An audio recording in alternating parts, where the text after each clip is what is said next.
Do you feel like you're not in control of your life? Do you feel like time, chance, and other people decide what goes on in your life? Today, I'll be telling you how to take control of your life in 4 simple ways.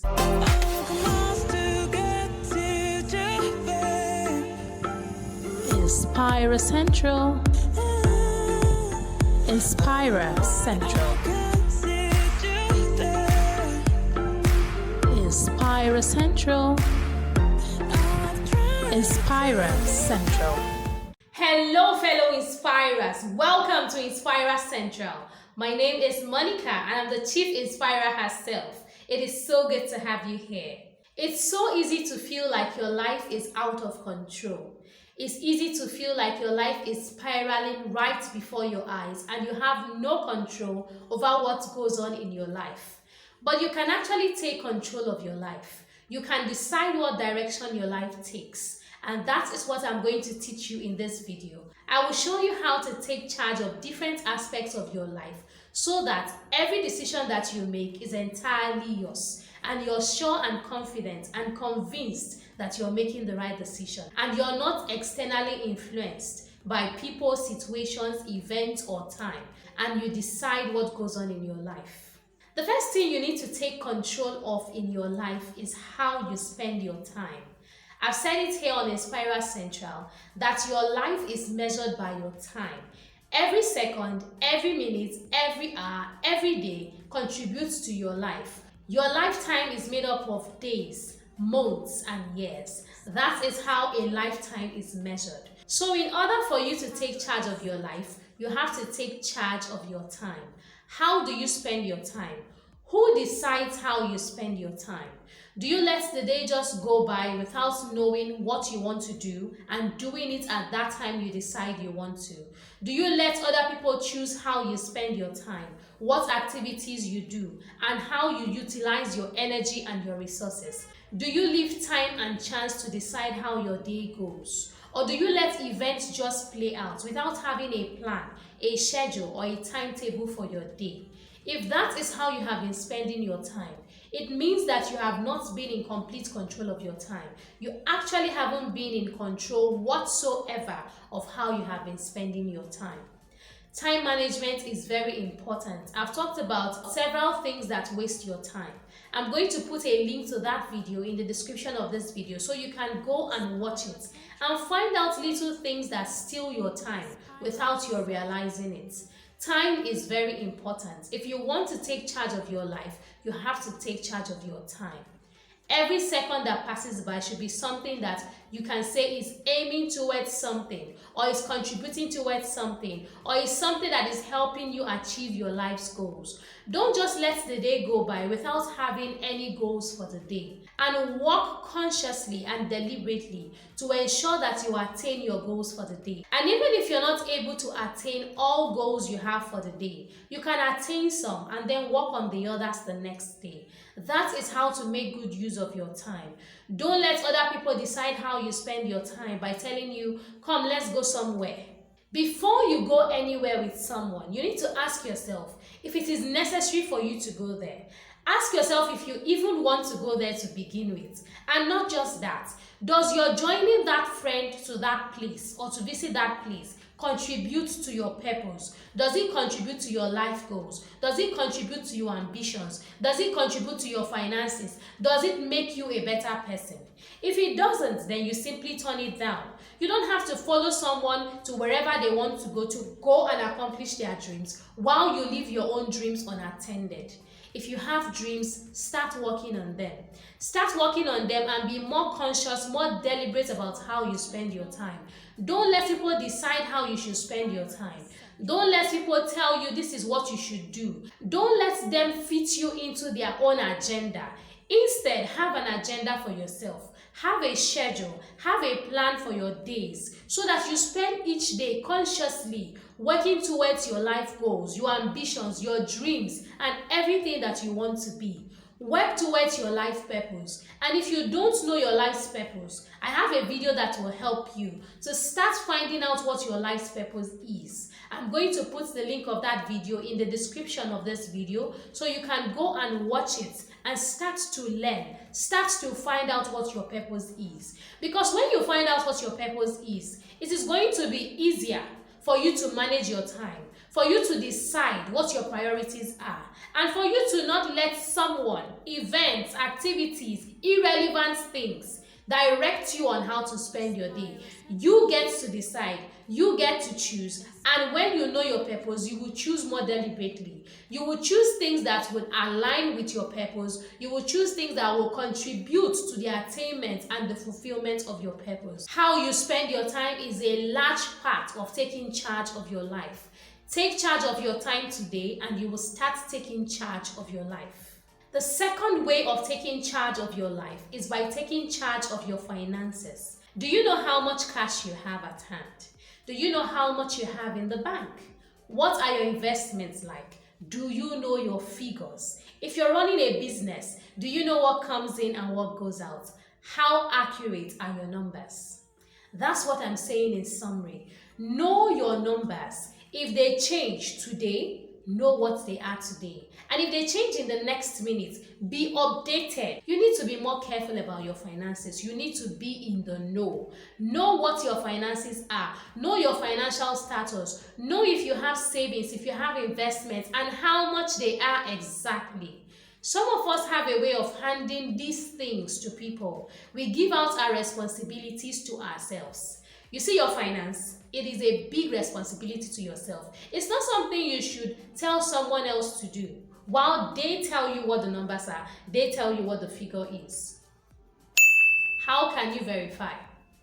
How can you verify if you're not in the know and then somebody is feeding you numbers? Numbers that you cannot verify, numbers that you're not sure of. You don't know how much you have just generated. You don't know how much your business has just generated. You don't know how much you have spent. You don't even know how much you spend regularly on expenses, especially the ones that are routine expenses. You have no idea.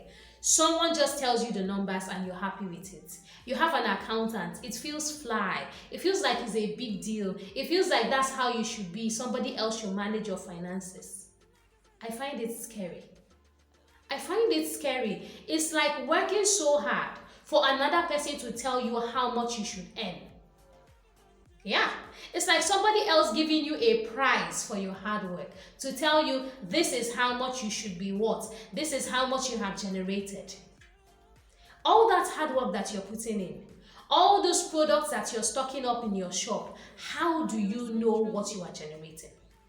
How do you know? And when you're generating that, is this someone that now has to give you second-hand information to say this is how much you're worth? Don't give your finances to someone else to do. Yes, you need an expert. You don't have to be a maths guru. You don't have to be an accountant, but you should be in the know. You don't necessarily have to know mathematics. You don't have to know accounting, but you have to know your numbers. You have to know what you have generated. You have to know what came in today. You have to know what went out yesterday. You have to know these things. It's not something that you say somebody else should take care of. It's just like handing your life to someone else. Like saying, take, do with my life whatever you want. It is scary. I'm scared on your behalf. It is one of the scariest things to do, to hand your finances to somebody else. There are a million things you can give someone else. Someone could do your PR for you. Someone could be your lawyer. But when it comes to your numbers, when it comes to your money, you had better know what you have. You had better know how much you are worth. You had better know what is coming in, what is going out, and where those things are going to.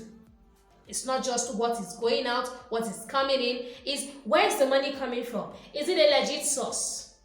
Because it's coming in your name. Is it a legit source? And not just that, what are we spending money on? Must we keep spending on this thing? Is this something worth spending on? Is this something I should be doing? Is this something that will give me returns? Or is this something I should stop buying because it is not generating any returns for me? These are things you need to know. It is not fly. It is not bougie to know your numbers. It is smart to know your numbers. Know your numbers. Very important to know your numbers. Know where you are financially. That will help you plan. That will help you build. That will help you invest. That will help you know what you have and know where you are. Know your financial state and stop waiting for second-hand information. Go and get your account statements. Go to your bank. Tell them to give you your account statements for the past 1 year, the past 2 years, the last time you checked. Go and check it again and stay updated. Find out what is going out of your account. Check your investments. You bought stocks. You bought shares. What have they earned? Have they earned anything, or are they just there? Are they falling? Are they rising? What is the market like? Know these things for yourself, because if you want to know how sure you are, how certain you are, and how safe you are financially, you need to know these things for yourself. Somebody doesn't have to tell you. No matter how good and how honest your accountant is, it is always good to know where you stand financially. Don't abdicate your responsibility to yourself. You see finances, they can make or mar you. Do you know that with just a pen, somebody can make you bankrupt? Have you considered that? When you're handing someone your finances, it's like saying, take my wealth and do whatever you like with it. Take everything I've toiled for, everything I've labored for, everything I've worked so hard for, and do whatever you like with it. It doesn't end well. It doesn't end well. Don't be scared of the numbers. You don't have to be a maths guru. Just know these details, these tiny details, and stay abreast. Do not abdicate your financial responsibilities to yourself to someone else. A third way in which you can take control of your life is by controlling who you allow into your life.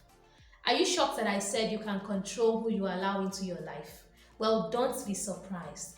Do you know that you get to choose your friends? You get to choose your acquaintances. You may not choose family, because of course you meet family or they are born into the family. That one is fixed. But who you make your friend, you can get to choose. You can choose if someone is going to be a friend. You can accept someone's hand of friendship, and you can reciprocate by giving your own hand in friendship. You decide who is going to be your friend by smiling, by talking with them, by communicating with them, by visiting them, by keeping the relationship warm. If you keep a relationship aglow, that friendship is going to bloom, is going to blossom. Speaking of friendships, I have done a video on how I make friends and I keep friends for the longest time. I have friends that I've kept for over 30 years. I have friends that I've kept for 20 years, 10 years, 8 years, long stretches of time. Some people find it difficult to keep friendships for that long. And so I made that video to teach you how to keep good friends. I'm going to put the link of that video in the description of this video so that you can go and watch it and start building those friendships that will last you for a lifetime. So back to what I was saying, you get to choose who your friends are going to be. If you don't want a friendship, it's as simple as not returning the smile. It's as simple as when they say hello, you just say hello, keep a straight face, or you walk away, or you act like you did not hear them. It is that simple. May not be the most polite thing, but I'm saying that it's as simple as that. It's as simple as not being so warm, receptive, accommodating, and welcoming. If you have this aura that makes people say, this person is unapproachable, they will not approach you. And you can consciously put up that aura if you don't want it. But if you want the friendship, you can smile, you can say hello, you can walk up to the person, you can offer the person a handshake. There's so much you can do if you want a friendship. And that is why I'm saying, if you don't want certain people in your life, you can cut them off without even being friends with them. You can keep them at bay. You can keep those people at bay if you don't want them. You don't necessarily have to accept every hand of friendship. Did you get what I just said? Let me repeat it. Not everyone that comes to you to try to be your friend should actually be your friend. You can choose. There are some people that you see and you're like, I don't think this is a good one. Or you don't like their aura. Or you just feel like you don't like them. There's something about this person. I can't place a finger on it, but I don't like this person. From the very beginning, you can say no to the person without even vocalizing it. Like I said, It is your body language, the way you move about, the way you don't smile back, the way you walk away when they're talking to you, the way you don't receive them warmly. They will say, this person doesn't want this friendship, there's no need. It will be nipped in the bud from the very beginning. And so, if you don't want a friendship, you can cut it off from the beginning. And then again, if you have a friendship that is toxic, if you have a friend that you now need to cut off, I've also made videos. I've made a video on how you can decide when it is time to walk away from a relationship. When it's time to walk away, it may be difficult for some because they say, I've put in years, I have tried my best, I have made friends, I've told this person all my secrets. But that video is going to give you tips on when it is time to walk away from a relationship. I will put the link of that video in the description of this video so that you go and watch it and say to yourself, enough is enough. This person is doing more harm than good. This person is not contributing to my life. It is time to tell him or her goodbye. And you will say goodbye for your mental health, for your peace, for your growth. So watch that video. The link will be in the description of this video. Friendships are things you get to decide. You tell yourself, I want to be friends with this person. If the person reciprocates, or if the person even offers first, and you decide, I want to be friends, you go ahead. You build a friendship, you build a bond, and then you people grow stronger as the years go by. Or you grow weaker, depending on how the friendship is, depending on how compatible you are, depending on if you like the person, if the person is doing right by you, if you are doing right by the person, and so on and so forth. So you decide who stays in your life and you decide who goes. When it comes to saying goodbye to friendship, when it comes to walking away from friendships, from relationships and certain people in your lives, you get to decide. Don't ever feel stuck because you've known somebody for the longest time. That's one thing that keeps many people stuck. Don't feel like you must be in this relationship, you must be in this friendship because you've known the person forever. If the person is not treating you right, if the person has become a friend that is more of a foe than a friend, don't keep that person. You don't have to keep staying there counting the years, counting the pain, counting the hurt, counting the betrayal. It is not necessary. If the person has done 10 years with you, you have been friends for 10 years, it's okay.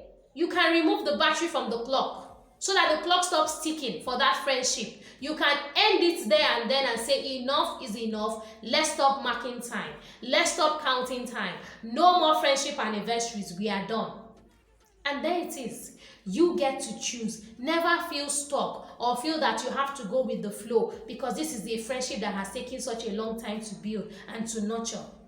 Like I said before, where are you now? Where is that friendship now? What is the state of the friendship now? What kind of friend is this person now? It's not about who they used to be. Forget about their history. If they are hurting you, if they are treating you badly, if they are betraying you, what are you gaining from the friendship? You must always ask yourself, is this friendship building me up or is it tearing me down?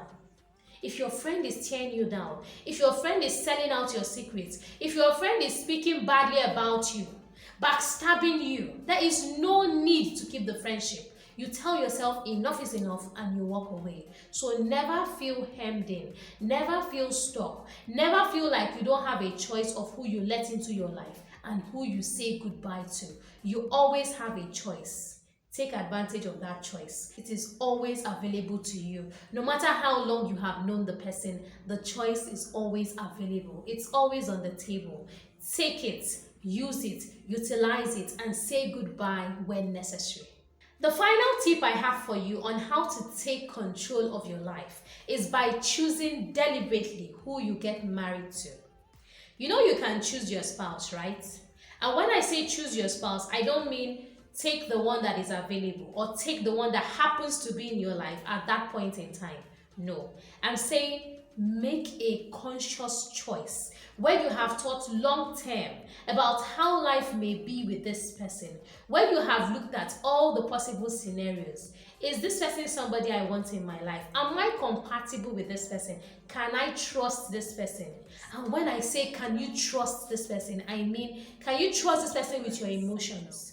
Can you trust this person with your finances? Can you trust this person to make the right decisions for you and your family? Can you trust this person with your children? You know that when you choose a spouse, you're choosing a parent for your children. You are choosing a father or a mother depending on who your spouse is. Do you know that? Many people don't realize it. They think they are choosing a spouse for themselves. Yes, you may be choosing a spouse for yourself, but you also have to know that you are evolving.